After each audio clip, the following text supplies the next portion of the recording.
All right, welcome to Hot Route Takes. Today we are going to do our top 10 receiver rankings. So, does anyone want to go first with their top ranked receiver? I'll let Christian start us off, man. Golly, I didn't want to get Brian going early. I'm hoping you take the lead, but we'll go first, man. So, number 10, I went maybe a surprise, maybe not. I went Garrett Wilson. I think Garrett Wilson last year, his rookie year, had 1,000 yards. It was 1,103.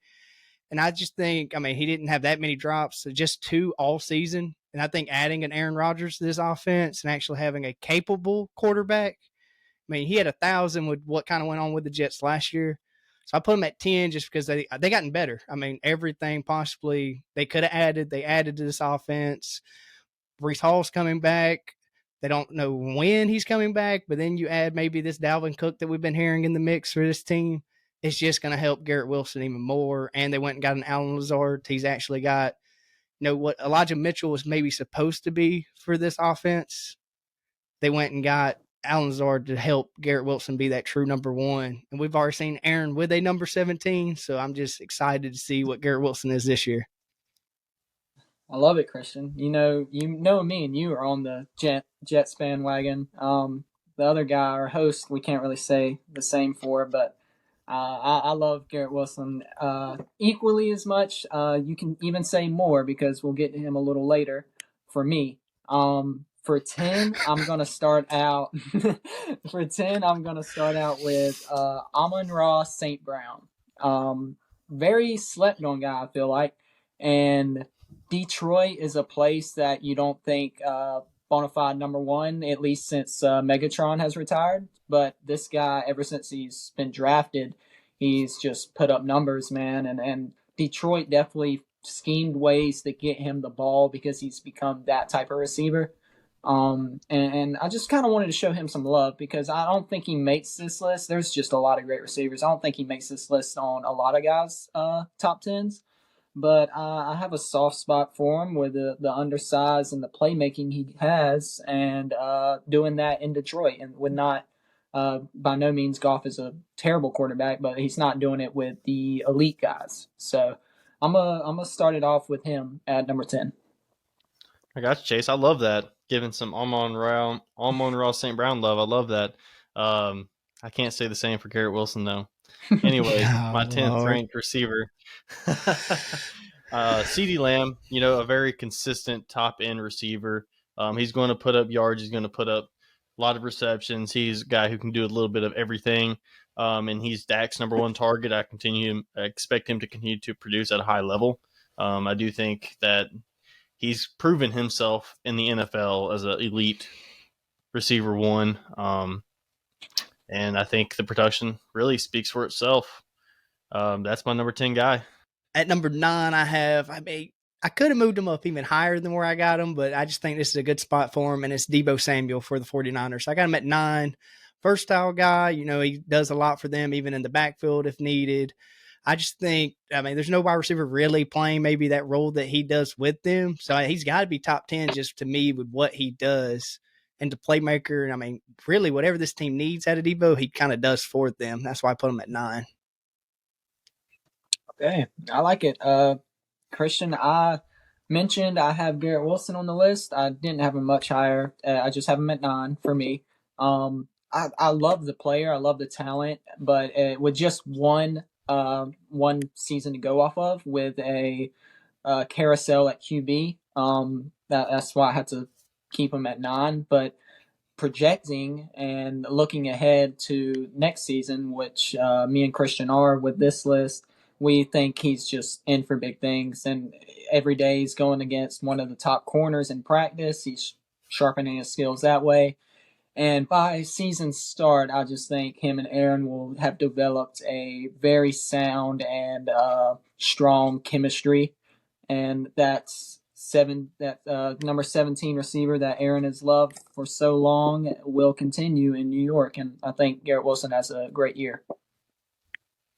Gotcha. I love it, really. I love the Garrett Wilson love. I do think he's a really good player, and I think he can easily ascend to my top 10 this season. But I just, it's been one season, and although he's been great, I just kind of want to see a little bit more if I put him over so many of these really top receivers, man. There's so many good receivers in the NFL. Loaded position.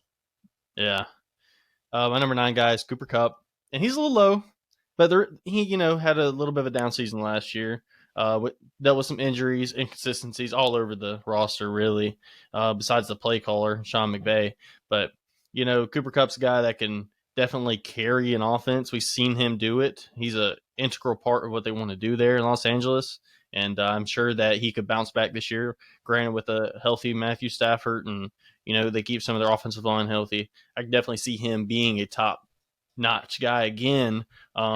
Just a little lower than some people, but he's a do-it-all guy. He's an excellent route runner. He's good after the catch. He's going to be where he's supposed to be on time, and he's a good player. His work ethic is something a lot of coaches really speak out about, and I don't know if you guys listen to the Play Callers podcast by The Athletic, but they go into detail about Cooper Kupp and his work ethic and what he meant to the offense, and he's brilliant. Probably one of the smartest receivers as far as understanding coverages, and he may not be the most talented on this list, but I agree with you. He's just such a great route runner and everything else that he deserves, even with a subpar year. But that was just the Rams in a nutshell last year. He still deserves to be on a top 10 list, in my opinion. Definitely deserves the benefit of the doubt after last year. But that's number 9. Yeah, I like Cooper Kupp a lot. I actually have him at 8. I think just with the Rams and struggles, it kind of scares me to kind of bump them up more, just because I don't really plan on them having a big year this year, just because I don't know. But I know Cooper Kupp he's gonna have to perform, and if it goes kind of like I said and their season not go well, he's gonna get the targets. We already know about his route running. I mean, this guy's even a good blocker, but just he's everything this team needs. I think maybe needs another wide receiver to kind of light up this year and kind of be something with him to make him be what we seen when OBJ was on this team and how electric he was in that Super Bowl run and ultimately winning that Super Bowl MVP for the Rams that year. Mm-hmm. Yeah, I wholeheartedly agree with that, Christian. Would y'all agree he's like a maxed out Edelman? Like, dude does everything from the slot at a high level. Edelman was great, just a fantastic player, and every bit as talented as in his own right. But Cooper, I think he offers you so much as far as playing all over the field, a little bit more after the catch, in my opinion, and the size. When the Rams were in, we need to score this touchdown, win us the Super Bowl time, they committed to getting Cooper Kupp on Eli Apple and consecutively targeted him, and Eli Apple. So get ready for that. As Eli's stepping in, which he's not. He's his whole entity of its own right because the way he talks, but he's not a bad player.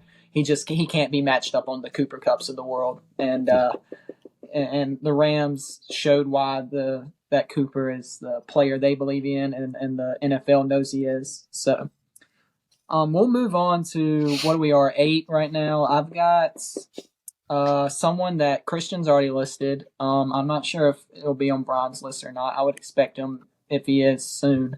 I have Deebo Samuel at 8, and I couldn't in good heart make this list and leave one of South Carolina's best receivers we've seen walk through the door off, especially considering that the Swiss Army knife receiver that he has been, and I think that's a little different than everyone else on this list. He's legitimately been a ball carrier for the Niners when they needed him, and again, not working with a stable QB or the best elite QB until a good run from Brock Purdy in the playoffs.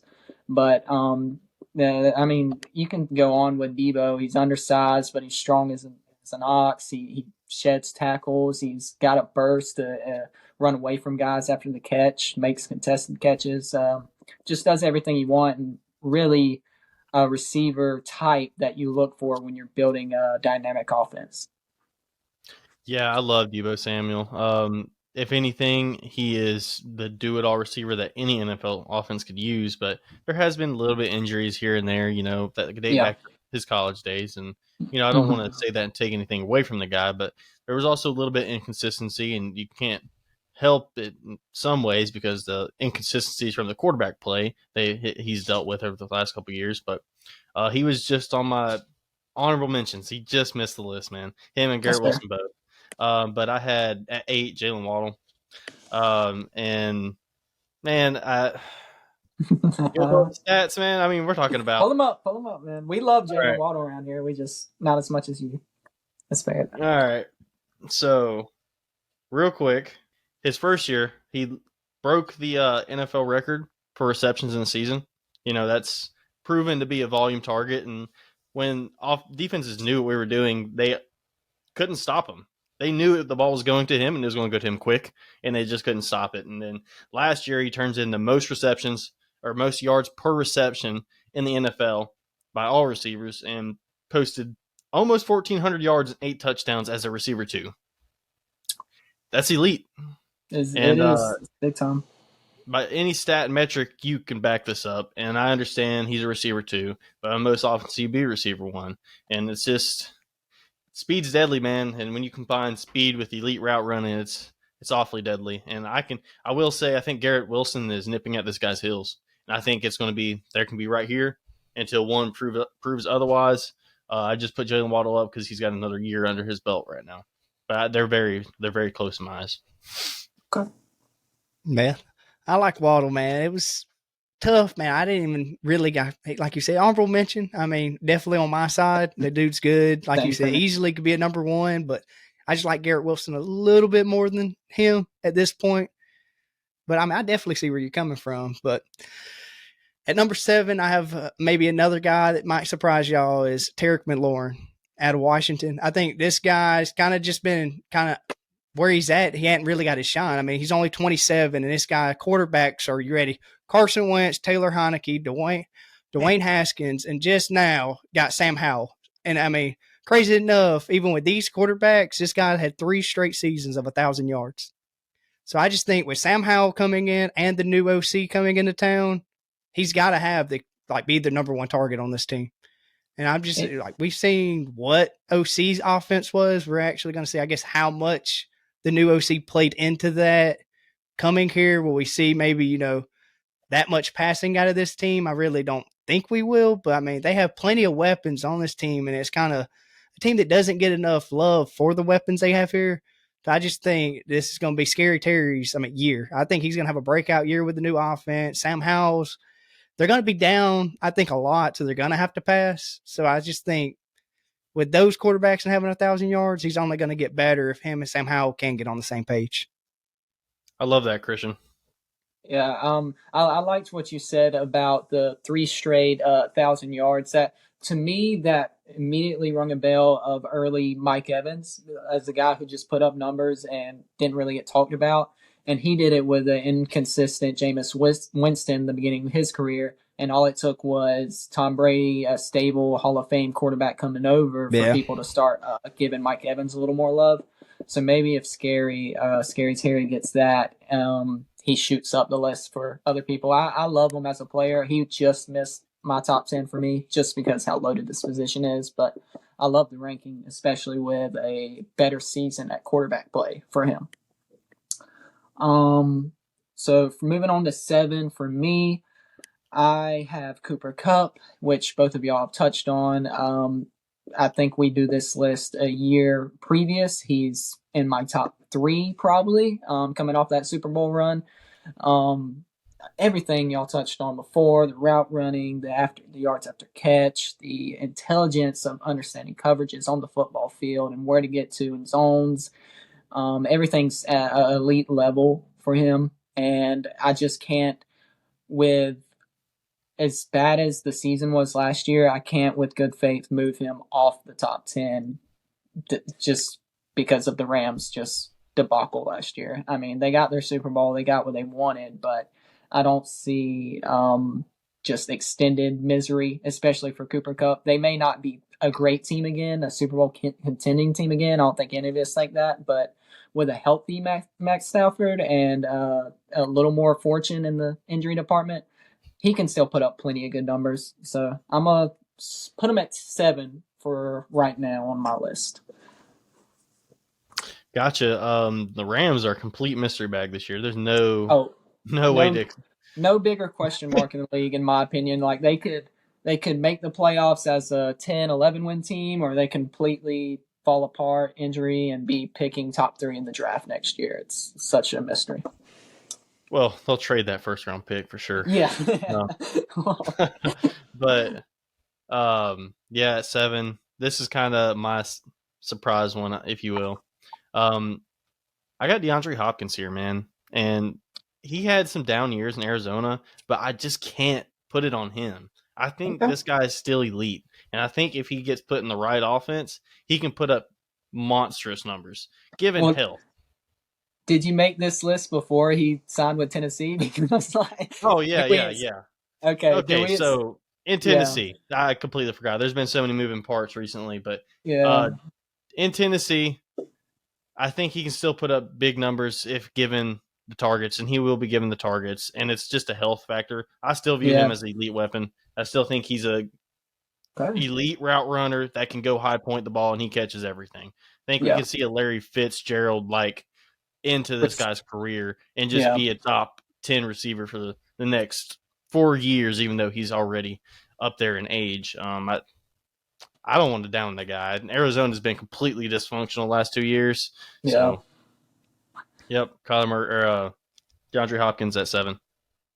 Yeah, no, I'd love it, dude. I mean, I really do. I had him at 10, to believe it or not. Then right before we got on, I bumped him out and put Garrett Wilson. I mean, Tennessee's kind of the reason behind that. I mean, you know what you're getting out of DeAndre Hopkins. I mean, we seen not even, a year ago or two. I mean, Buffalo had 5 guys on him, and I mean, he just went up and got it somehow. So, I mean, I think this guy is just really healthy. If he's healthy, Tennessee's going to have to throw it to him. To the rest of the wide receivers are still learning guys. But, I mean, I love the pick that you have him. If he wasn't at Tennessee and on a different team, I probably would definitely have him in my top 10. Yeah, I'm same right there with you, Christian. But heck, at number 6, I have A.J. Brown. I think this guy, we just got off of Tennessee. This guy went to the Eagles, had a bunch of question marks. Is he really worth this? Is he an elite guy? And I think he went to the Eagles and changed, I mean, not just his future, but, I mean, everybody on that team just got better when he got there, at least in my eyes. This guy, to me, it doesn't matter what coverage he's in. He's one of those guys that he just gets the ball. When he gets it, he's a mad runner. I mean, this guy, if he wants to go through you, juke you out, anything he wants to do, he can possibly do out there on the field. And I just think another year with him and Jalen Hurts and on this offense, just going to be another big year for A.J. Brown. I love that. Love that so much, Christian, that I'm agreeing with you. I also have A.J. Brown at 6. And by that look, I feel like Brian does too. But I'll touch on him. I'll touch on him and steal all your everything you're probably thinking of saying right now. But as far as receivers, man, A.J. Brown is just he might be the most outside of maybe DK, the most intimidating looking receiver. Like he and the athleticism and the strength is second to none at that position. Little nugget for you guys. Last season on tight window throws, AJ put up 273 yards on such targets, second in the NFL, only behind George Pickens, interestingly enough. So Jalen Hurts, they don't lean pass heavy in that offense because their line is so elite and they can run the ball as well. But when they do, AJ don't even have to get the separation. It's Jalen Hurts, just throw it up there, and he does a good job of putting it where only AJ can get it, and he makes those plays time in and time out. So I think another big year, another great year of Eagles offense is on the horizon for them. Yeah, I completely agree with both you guys. I got AJ Brown at 6, and it's funny because we also had Jalen Hurts all at the same ranking. We viewed him very similarly. It's like you got tier 1, and then you have that like tier 1.5, and then you have 2. And both Hurts and AJ Brown kind of fall in that tier 1.5. And AJ Brown, you guys touched on it. He's one of the few do-it-all truly receivers in the NFL. You want speed, you got it. You want power, you got it. You want after the catch, you got it. Possession catches, you got it. He can do it all. I think if there was one quality that truly separates him from other receivers, it is the physicality. But yeah, I agree with you guys 100% on that. That's my 6. At 5, I'm going to give this guy some love. It's going to be Stephon Diggs. I think since getting traded to Buffalo, this guy's just gotten better. I mean, here go a little nugget for you. Since the move, to Buffalo. He's had 469 targets, and that's second in the league behind only Devontae Adams. And he's already got 4,000 yards and 29 touchdowns. This is, I think, just a well-rounded guy. He can do anything on the field. You want to put him in the slot, he can go there, outside. And since he's been on Buffalo, they really hadn't had a true, to be, number 2 guy. I mean, Gabe Davis is supposed to be that for them. He just hasn't been that for them. Today, even more of a load that Stephon Diggs is getting, because, I mean, he's getting all the 2-on-2 or 2-on-1s. He's their number 1 weapon, and Josh Allen still somehow finds this guy and give him the ball. And I think Buffalo's success is really on Stephon Diggs and Josh Allen. Man, I think we are reaching, I hope this isn't the case, but I think we may be reaching a point that we're not going to have much disparity, because I also have Diggs at 5. I feel like off Brian's reaction, he does as well. But man, I'll touch on a little more, Christian. You had a great job of explaining what Diggs means to this offense. But I mean, with these last 2 guys, if you want an example of what an elite receiver can do for a young quarterback, look no further than A.J. Brown and Stephon Diggs. Hurts and Josh Allen, just careers, they were already on the up trajectory. They took off when both these teams went out and acquired these guys. Diggs, he's always been an elite guy in Minnesota and in Buffalo, and even with the amount of targets and the amount of respect that he demands from NFL defenses, he just still puts up numbers. One here says that Diggs leads the NFL with nearly 3,000 receiving yards when aligned to the wide position since 2020, and his nearly 1,100 yards on hitch routes in that span are 370 more than the closest player. You know what Buffalo's drawing up. You know who they're going to the majority of the time, and he just still puts up numbers. Great receiver, great offense, and just a great player. Top 5 receiver. Yep. Unfortunately, Stephon Diggs is at 5, and I've seen this guy just rip us a new one time and time again as a Miami fan. And, nothing but respect and props to him as a player, and just what he's been able to accomplish in his career with Minnesota, and then relocating and really elevating Josh Allen's game, like you had touched on, giving him a true number 1 receiver. And this is a guy that many look at as being the best route runner in the NFL, maybe, potentially, top 3 for sure. And he's got a lot of tools in the toolbox for sure as a receiver. He's got great hands, and there's not a whole lot negative you can say about the guy. I mean, he's a little bit of a diva. We've already seen that this year in training camp. But, a lot of these top-end guys are divas. They know they're good, and they're going to tell you about it. And that's part of what makes them elite and dominant on the field. They get in these corners' heads, and Stephon Diggs is one of those guys that can do that. But that's my number 5 guy.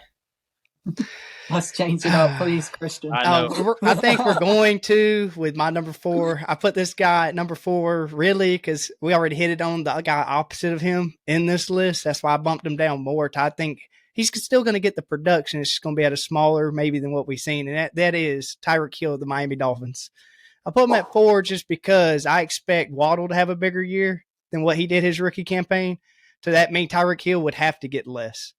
Now, if something happens to Waddle, that's when Tyreek Hill can definitely shoot up this list. But my main reason for Tyreek Hill at 4 is, I just think Waddle's going to maybe bump up to that number 1 guy because, Tua's back there, shorter court. I'm just kidding. I ain't going to do Brian like that. But I just think Miami, what they want to do this year, we seen last year, they want to throw the football, and they want to throw it a lot. So I think you're going to have to get Waddle, maybe some of these other guys in the mix more than just Tyreek Hill. But, Tyreek Hill easily, one of the guys you can say. There might be others, but any time on the game, this guy can score a touchdown at any point. We've seen what was last year. The ball comes out, fumble, nobody can find it. Somehow this guy picks it up, and he's gone the opposite way. So I just ain't just Tyreek Hill's number 4. I think a lot of people ain't going to like him at 4, but that's just I'm expecting Waddle, their number 2, to have a bigger year, so I bumped him down a little bit. Okay. That's fair, and I'm glad you put him there because I don't have him there, and if you didn't, I was going to switch things around for the sake of it, honestly. But we don't have to do that.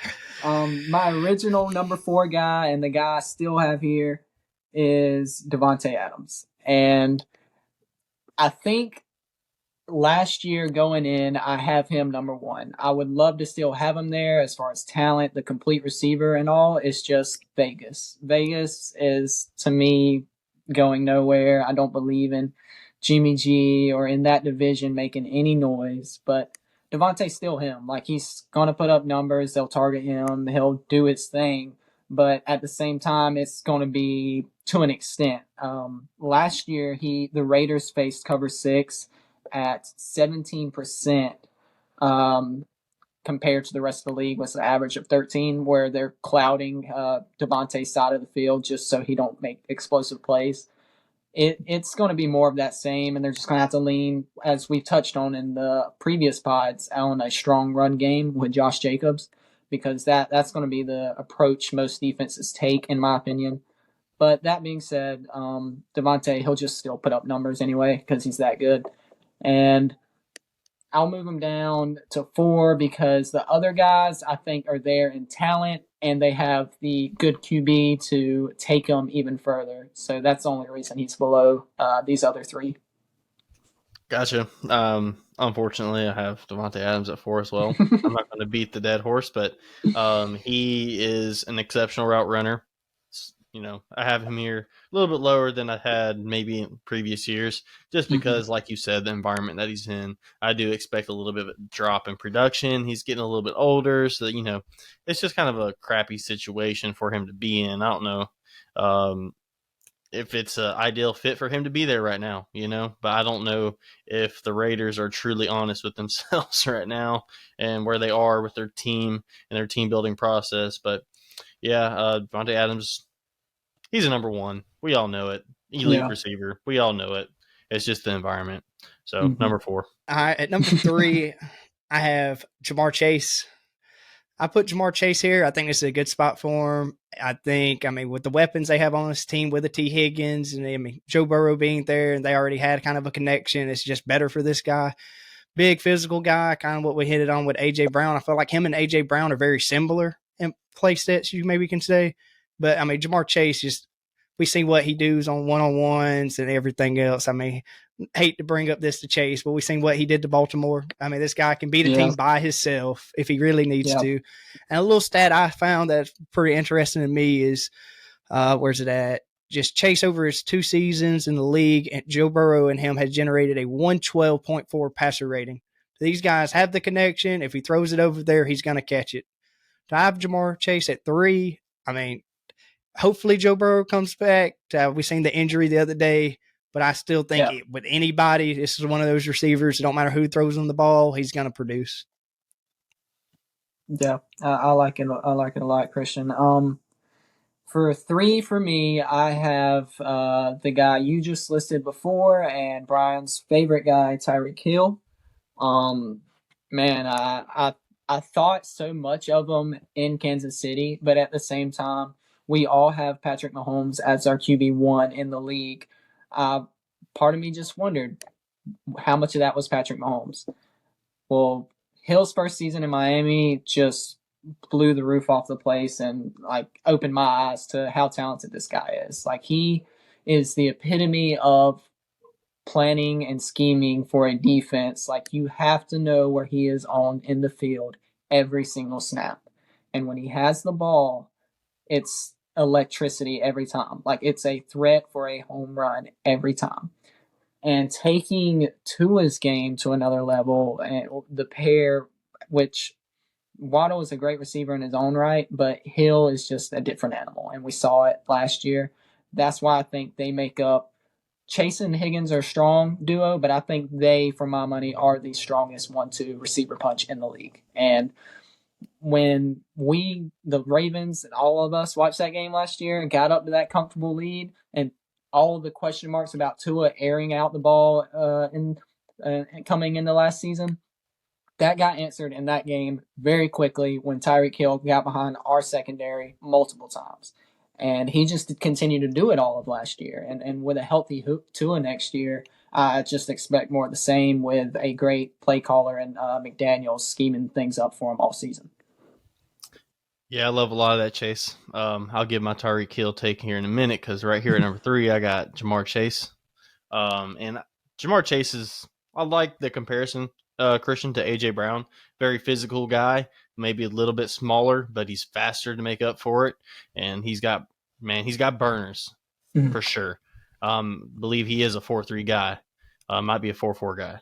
But anyways, burners. And I saw him several times just take one to the house, juke several people out. I mean, this guy is the full package that you want at the receiver position. And I think with Cincinnati's scheme, it kind of requires that kind of play at the receiver position because of just all of the YOLO throws up the sideline, the timing.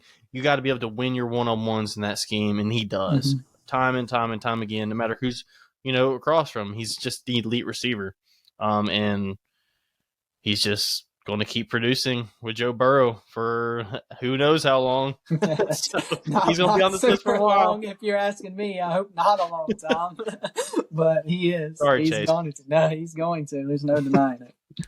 Yep. So that's my number 3. At number 2, man, I hate to do it, man. Number 2, I have Justin Jefferson. I think very surprising. But when I get to my number 1, I have some facts to back this up. I know a lot of people right now I just seen y'all's reaction. But I just think people are sleeping on who's number 1, really. I mean, just seeing y'all's reaction. And at first, I didn't kind of want to put this guy at 2. But then I seen stats, and I was like, man, there's no way. But anyway, at number 2, like I said, Justin Jefferson, we've seen, with Kirk Cousins at quarterback, this guy he's everything for this Vikings team. This guy's so good, we just seen them trade their whole team away or let go of their whole team. And seeing that, this guy's just getting more for production, more looks. Outstanding route runner, wins contested catches. This guy can do it all. But to me, we've even seen, hate to see, Buffalo's always, I see like on this side of it, but this year was 4th and 18. They knew where they were going and still couldn't stop this guy. I have him at 2. Yep. I think if he had someone else in Kirk Cousins, I'd love to see his career even more. But I have him at 2 just because I wait till you hear my number 1 and the reason. Okay, that's fair. That's fair, Christian. Just elite player. For 2, I'm the highest on Jamar Chase, and that's where he is for me. This is just a player I've been in love with since his days at LSU. Like, coming out, he was one of my favorite receiver prospects coming out of the draft in a long time. And I thought he warranted every bit of the high selection that Cincinnati got him with. And since he's entered the league, he's been a great game changer, man. He is the explosiveness of Cincinnati, and Joe Burrow and Jamar Chase is the reason that we switched defensive coordinators. Like, Wink Martindale was not a terrible defensive coordinator by any means. You saw what he just did with the Giants last year. He's a good coordinator, but he is ultra aggressive. And against Cincinnati, he got burned like to a crisp. And you guys both know how I felt about Marlon Humphrey and the respect I have him as a high-level corner. Jamar Chase, his rookie year, he took him and just made him look silly, man. He took him to the house for over 200 yards that game, took him to the house twice. Like, he is elite in every sense of the word. Last year, he was just a bit unhealthy, and he's still that number 1 just game-changer player, in my opinion. Last season, looking at these numbers, he ranked in the top 10 despite missing the amount of games he did. He ranked in the top 10 in yards, receiving yards over expected, so what you were expected to get out of the play, and catch over expected. It's unreal, the little passes that he can turn into gold for Cincinnati, as well as being a game changer outside the number on the deep throws. He does it all. I've been in love with him since LSU, and unfortunately, I'm just going to have to watch him torment my team for a while, but I have to respect what a great player he is. Yep, I feel you on that, Chase. Stephon Diggs the last couple of years. Yeah, but that's it. Yeah, I got Tyreek Hill here, man. And there's no reason in my mind that you can expect a decline for Tyreek Hill when all that could make his numbers look better is Tua being on the field. And if Tua is on the field more this year, his numbers are going to look better.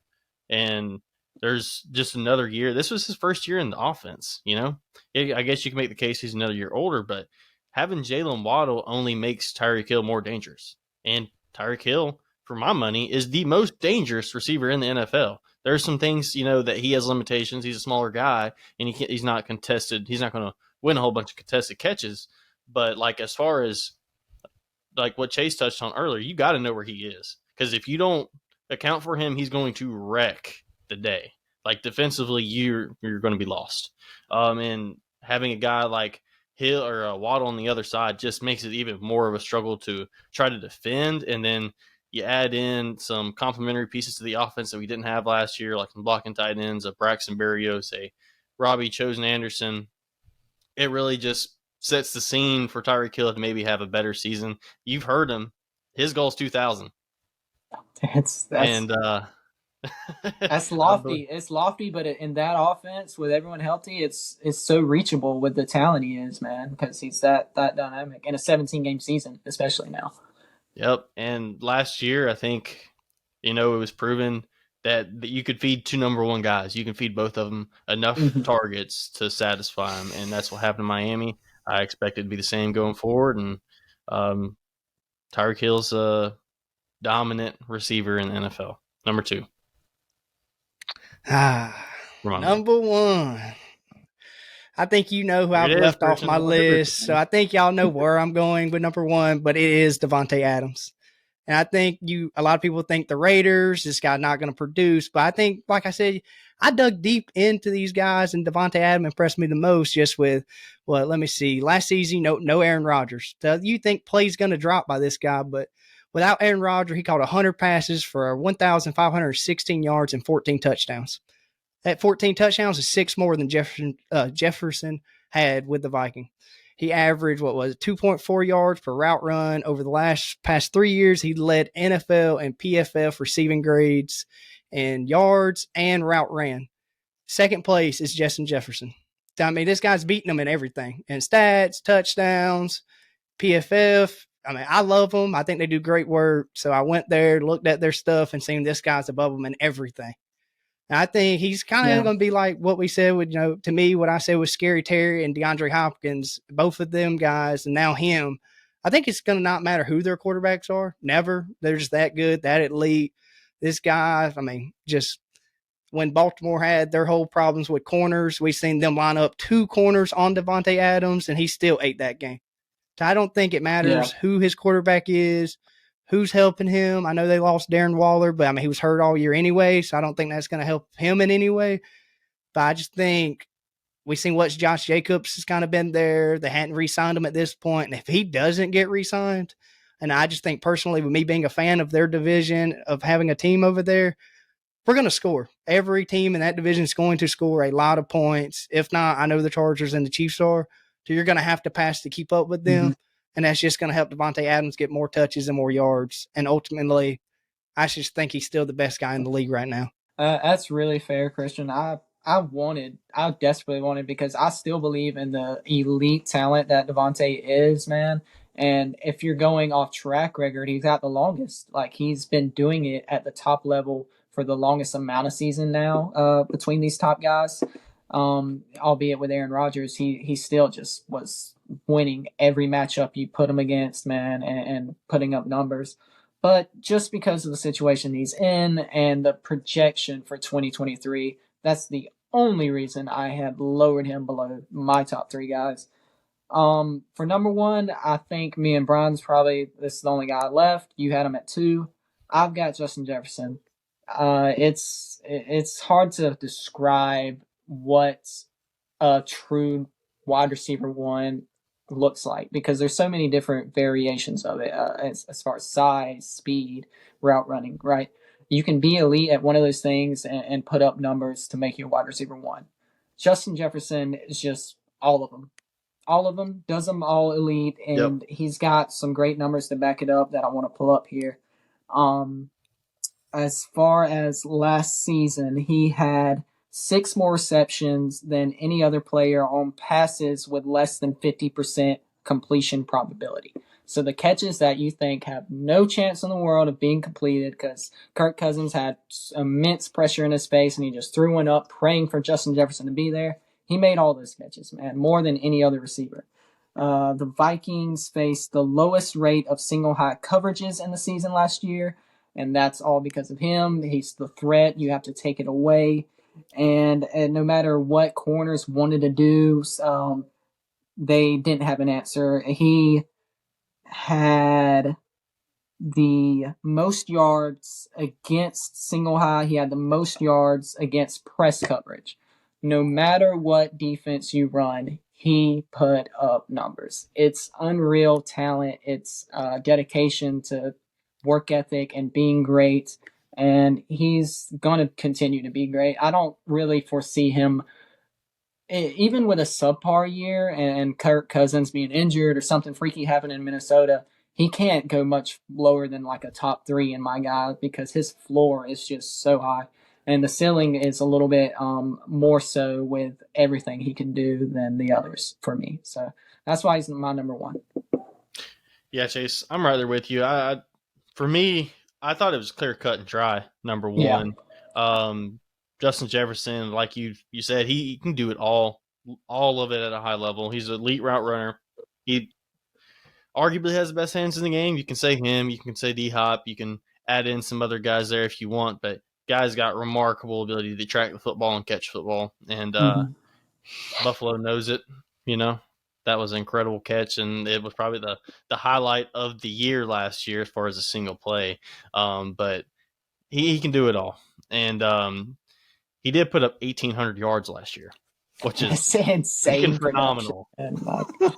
It's phenomenal, insane. dude. That's like half of a quarterback's production in the season. You know what I mean? Like, that's ridiculous.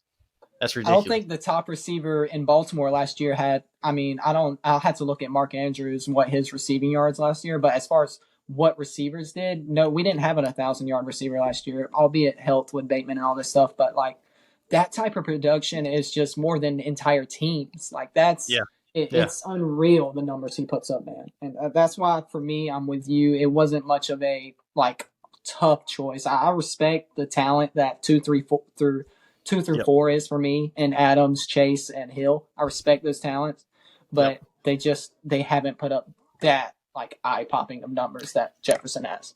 No, it was definitely number 1, Justin Jefferson, and then you could make the argument for 2 and 3 for me was Hill and Chase, and you could go either way with them two guys right there. But I just didn't see them quite on Justin Jefferson's level, man. It was just what he did last year was freaky. It really was. Like, it was a close game. You knew Kirk Cousins was looking for him, and he was just putting up numbers, dude. The guy, he was in MVP talks as a receiver. Like, that does not happen. And that just is a testament to what he is to that offense and the respect, as I talked about with the single high coverages they face so little of. That's just the respect he demands. And he still put up numbers and got MVP votes, regardless of this being a QB league, because he's that dynamic. Yeah, he's still really young, too. I really think this guy has potential to be one of the best, if not the best, to ever do it, like, period. Yeah. Like, he's that good this early in his career. Yeah, that's our top 10. I did have some other questions for you guys. So where would you have slotted Travis Kelce in this list? Man, an elite tight end can do a lot for you. And our offense has run through that for so long with Mark Andrews, but there's no better connection than Kelce and Mahomes in the game right now, regardless receiver, QB, tight end, QB, wherever you want to go. For my money, that's the best connection in the game. Because of that, I'd probably go like below Adams or Diggs, I think, because I respect Kelce and I think he's that high of a player, but at the same time, you're playing with, in my mind, and for all our money, the best QB in the game. He's just a different level of QB, so I can't put you over the other guys. But for me, like if you're asking me who I'm taking today, AJ Brown or Travis Kelce, I think I'd take Kelce. As much as I love AJ Brown and the player he is, Kelce is really, really strong, man. That's a great question. You want to go, Christian? Oh, yeah. We hadn't had a hot take in a minute. So I've been thinking, man, I had Tyreek Hill at 4. So I think I'm going to do what Kansas City did and ultimately pick Travis Kelce over Tyreek Hill. I just loved it. think I we loved see it. what Travis Kelce does on that team. They didn't have no wide receivers on that team, and Travis Kelce ate it up. I just think not just with, I feel like Tyreek Hill has to have at least a quarterback with an elite arm to be as productive, be as good as he needs to be. Travis Kelce, I feel like ultimately can have any quarterback, and he's still going to be good. That's just my opinion. I think Tyreek Hill has to have Tyreek Hill has to have a quarterback with the elite quarterback arm? that can have a deep arm. I ain't going to say elite arm. At least you can get it to him. Oh, so there's guys that don't have elite arms, but they still throw the deep ball and it gets down there.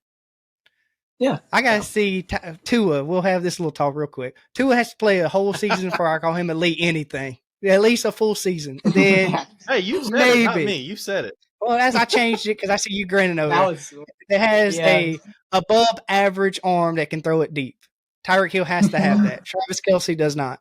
That's fair, Christian. Okay. I guess my rebuttal probably to the that lowest would be, if I had to guess, Brian. What, Travis Kelce? I put him after AJ Brown right where you put him, and it was just because I think having an elite receiver on the outside does more for you for an offense. Just because it opens the top of the defense, and the tight end is essentially a glorified slot receiver when it's that level of play. Because you can't, they're not going to blow the top off a defense. You know what I mean? They're going to work the middle of the field, and a guy that can completely wreck a game plan like Tyreek Hill, Stephon Diggs, Devontae, all those guys, I think warrant more attention from the defense than Kelce. Granted, he's great. That's why I put him at 6. But an elite tight end can also provide some great run blocking in the run game and elevate that, which I think Mark Andrews does an excellent job of. But we were talking about Kelce, and I don't think he's that same blocker, so that's why I had him where I had him. If he was, then you're really arguing what type of spot you can put him in. That's very fair. Yep, I agree with that. But any final closing thoughts or remarks? I will go with this question we talked off pod to kind of end it, and me and Christian teams are featured in this. So every year, teams are trying to draft their next Justin Jefferson, their Jamar Chase, right? And find that wide receiver one. It's hard to find them, but when you do, it changes your offense. So in this past draft, we saw a string of 4 straight receivers selected, and JSN, Quentin Johnson for the Chargers, Zay Flowers for my Ravens, and Jordan Addison for the Vikings. So of those guys, do you have a favorite? You think any of them has the biggest year? If so, why do you say so? Yeah, I think it's JSN for my money.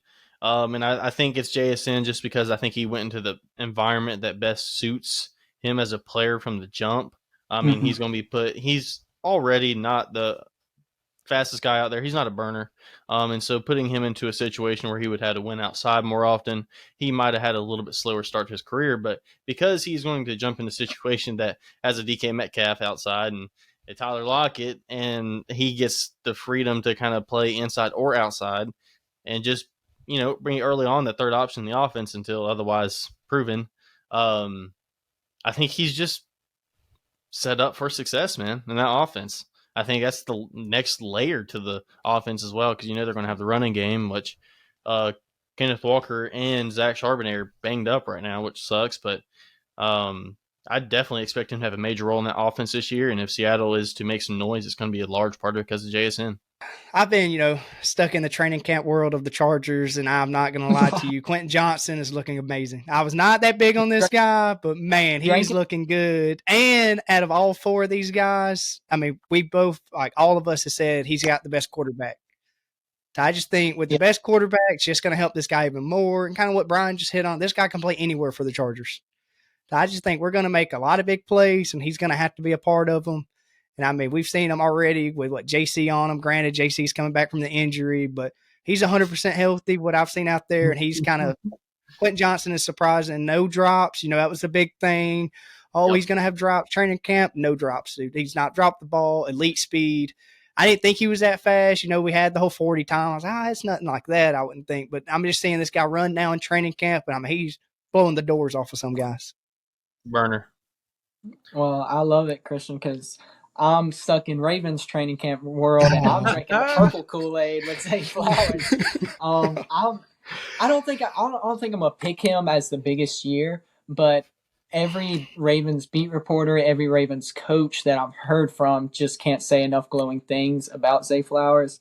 And to me, the offense is just still going to be a little Mark Andrews centric and running game centric.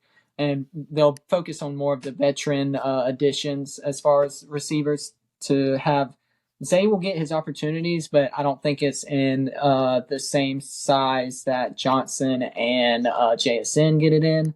So I'm actually going to go JSN because I don't think he's fighting as good as receivers with Allen and Mike Williams. So I'll go JSN as the biggest year, and if he's strong enough, who knows, maybe he shoots into our top 10 list next year. Yeah, I like it. Quentin Johnson, I do think he's going to have a big year, though.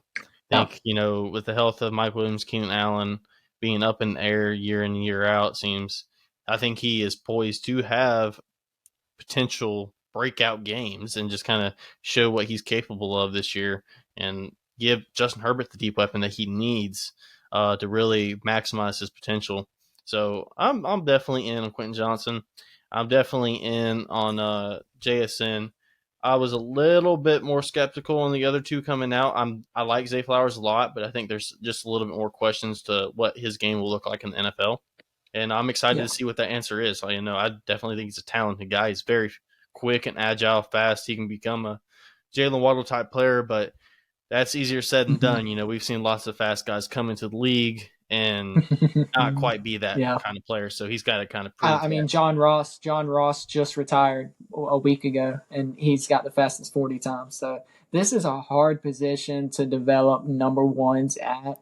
But as we touched on all of our top 10, when you find that guy, it changes the offense in a completely different way for what defenses have to prepare for. And I'm really hoping that the Ravens can get one of these guys. And I'm sure, Brian, you're feeling good because I think your receiving room is one of the best. And the Chargers have a quarterback to make their receiving room one of the best. Just a fun position to talk about. And I respected you guys' list and was happy to do it. Yeah, I think it was an awesome time, guys. Without further ado, I think we can get out of here unless anyone else has a closing remark or anything like that. I got one just quick one. If Mike Williams and Keenan Allen was healthy, would they not be on y'all's top 10? At least one of them? I think, to me, if I had to pick one, believe it or not, I would go with Mike Williams at my 10, probably if he was healthy all year. Because this guy, he's not beating you like with crazy speed or anything. He's just going up there and getting it, and no matter what, he's catching it. Yeah, he was definitely an honorable mention for me when he's healthy. I respect what Keenan Allen, he's been underrated his whole career, and I respect the player he is. But to me, he was more of in that Mike Evans role to where they're on the I'm not going to say Keenan's going to be washed next year, but they're on the decline a little in their career from what they have been. So that's the reason why those guys didn't make my top 10. But I'd agree that Mike Williams, healthy, I think he should be the focal point for Justin Herbert. Okay. Yeah, if I was going to have one that was snuck in, it probably would have been Keenan Allen, just from the route running acumen and ability to get open and find holes in zones and that kind of thing. He's been doing that for years and years and years, and that translates even when he gets a little bit older. The durability questions of Mike Williams exist all the way back to Clemson, so it's kind of hard when he's not available consistently, and Keenan Allen's dealt with that as well. But I do think his play style dictates him being able to stay healthy a little bit more so than Mike Williams. And it's just, I wouldn't put him on top 10 because, Garrett Wilson just missed it. Deebo Samuel just missed it. And I'm not going to put him over those guys. And CD Lamb's my 10. So, but he's definitely a weapon that deserves recognition and praise because he's been a top guy for a while now. He's proven at the NFL level. So don't want to talk bad on the guys. He just barely missed it by a couple spots. But yeah. Good question. Loaded position, man. Loaded position. I think it was a good question, Christian, but it was a fun list, man. It's hard to give all these guys credit because there's just only 10 spots and there's so many talented guys. Yeah. Yep. Well, I think that concludes the pod today. I hope everyone enjoyed. Next, we'll be doing a podcast about corners, top 10 corner episode. So tune in. Appreciate you guys listening, and we'll see you next time. Yes, sir. Peace. Peace.